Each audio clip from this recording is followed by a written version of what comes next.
You've never had a camera pointed at you. So my name is Jo, I'm the project coordinator for Cope. This is my son Maya, as Donna explained. So Cope has two main roles. It's to train local staff to make prosthetics and do rehabilitation services, and also we pay for patients' costs so they can receive a free service. So you're standing in the Cope Visitor Centre, which is part of the National Rehabilitation Centre. This is a government building, it's a government rehab facility that you're standing in here. All the staff we work with are local government staff, so there's 3 foreigners working here with about 120 local people. Sorry to use that terminology, okay, so one of the main reasons that Cope is in Laos is because of these things here, and we're only in Laos, we're not anywhere else, we're a local project. So these particular cluster bombs, Laos is the worst affected country in the world in terms of cluster munitions. Now these ones here are the most common type, and you can see the cases suspended above you, and this is basically to illustrate how they work. So they're designed to kill people. One of these cases here covers a radius of about 3 football fields. So we can kill anyone or anything standing in that area. So as the change in air pressure causes the case to open, and then 680 individual bombs come tumbling out. This is a real one. These are actually a cast made by our staff, so you can have a look at that. So you can see in the case is about 300 ball bearings and a very soft metal. So when the explosives inside is triggered, that sends out shards of metal and ball bearings about 30 metres, which is the length of this room. So you have 680 individual bombs which need to spin to arm, and then the impact makes them explode. About 280 million individual bombs like this were dropped over Laos over 8 years. And the reason they were used so extensively in Laos was that there wasn't many ground troops, because they're so indiscriminate. So it's a very different kind of weapon to a landmine, which is designed to slow down movements of troops, because you don't kill the person, you injure them, so you need a doctor and another person to carry them. These are designed to kill you. Short and simple. So this is just one type of cluster munition here. Be passed around. Pass the cluster bomb.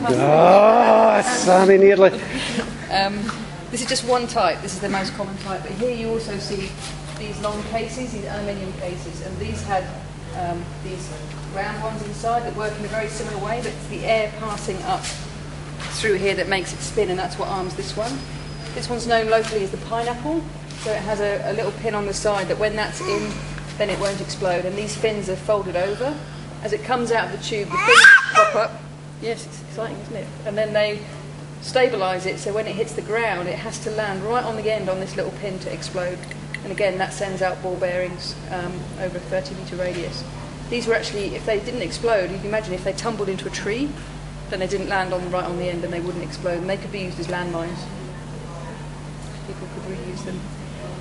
So here's one of the cases that you see suspended. So you imagine dropping them over a mountainous landscape into paddy fields, how many might be left. So if you take a 30% failure rate, that would have left 18 million on the ground after the conflict. So wherever one of these is dropped, you can expect about 200 individual submunitions somewhere around the casing. Ordnance was dropped over Laos and in the whole of the Second World War combined all day. This is Tar's story. So Tar is a guy that we met in 2006. He lost his arms and one of his eyes in a cluster bomb accident. So he was out collecting food with his children, and he saw a cluster bomb on the ground, and he knew that it was really dangerous, but he'd heard if you can get the explosive to go off in the water, the fish just float and then you can get lots of fish. So he sent his children behind a tree, crawled up to the bomb, and as soon as he touched it, it exploded. It took his children 9 hours to drag him into a boat back to the village in a little tractor thing to the next village to be able to get a bigger transport to the hospital, and the family had to sell everything to pay for his medical care. And then he went home, and the first couple of pictures of him there having to be helped with everything. And he said, for 2.5 years I've had to eat like a dog. His family would just literally put the plate of food in front of him. So he came, and the irony in that photo that he's got this, he bought a new t-shirt to travel home in. And received 2 prosthetic arms, and he came with me to Oslo last year in December to witness the treaty signing and to represent survivors of cluster munition accidents in Laos, and he's become a really very strong advocate, completely unfazed by international media or anything. He's an amazing man with 7 fabulous kids and a wonderful wife. really nice family from southern Laos. Now the first night he stayed in the rehab centre, they couldn't sleep because they didn't know how to turn the lights off. So to be from there, to be standing in the hall where they give out the Nobel Peace Prize, and completely unfazed, he walked straight over to David Miliband and gave him a Cope leaflet. So that's a big advocate. Down in January. Just to go on for what Joe said earlier, in terms of cluster munitions, most countries now are saying, there's no a place in a civilised society for these bombs. Handicap International, a couple of years ago, had said that 98% of people who are killed through cluster bombs are civilians.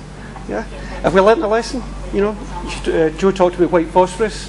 They dropped it in Gaza last year. Talked about cluster bombs. Israel dropped it in Lebanon there about two or 3 years ago. That was millions of cluster bombs. So it's not as if we've learnt them that lesson. But I think one of the points of this centre is it can educate people. It can make people all advocates, and hopefully if everyone raises their voices and get involved in these campaigns, we can get rid of this type of ordnance.